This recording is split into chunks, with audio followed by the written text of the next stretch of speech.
গার্মেন্টসের accessories, fabrics, তারপরে আপনার ওয়ালটনের অনেক শিপমেন্ট ছিল, এগুলো খুবই মূল্যবান ইন্ডাস্ট্রিয়াল পার্টস। এই আজকে 1টা পর্যন্ত ডিউটি করছি আর কি। আগুন 2:20 বা 2:30টার দিকে লাগছে আর কি। আমি এখনো এটা কোনো রিলায়েবল পাই নাই যে কী কারণে কীভাবে সংগঠিত।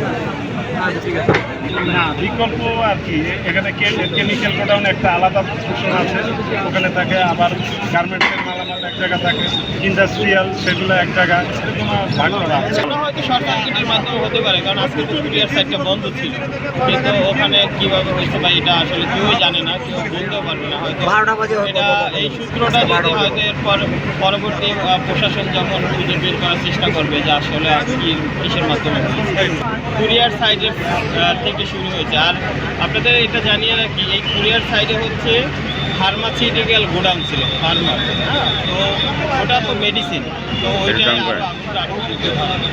এটা ক্ষতি, সারা দেশের ক্ষতি, সারা বিশ্বে এই জিনিসটা দেখতেছি। বাংলাদেশ শাহজালাল ইন্টারন্যাশনাল এয়ারপোর্ট হচ্ছে আমাদের বাংলাদেশের সবচেয়ে বড় এয়ারপোর্ট, এবং এটা হচ্ছে বাংলাদেশের একটা মেরুদণ্ড। কিন্তু এইরকম জায়গায় এরকম একটা ক্ষতি, এটা আসলে কোনোভাবে কাম্য নয়। সবাই দোয়া করেন, কারণ বাংলাদেশের মেরুদণ্ড ভেঙে গেছে। আমি মনে করি বাংলাদেশের মেরুদণ্ড ভেঙে গেছে।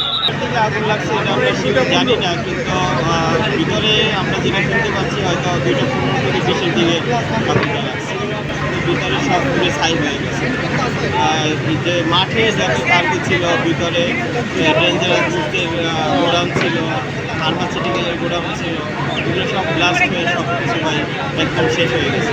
আমরা 4-5 থেকে চেষ্টা করছি, ফায়ার সার্ভিসের সাথে চেষ্টা করছি যে আগুন নির্বাহের জন্য পাইপ চেষ্টা করছি যে যতটুকু করা সম্ভব হয়েছে, কিন্তু আসলে মাঠে এত পরিমাণে বাতাসে আরও আগুনটা তীব্র করে তুলছে।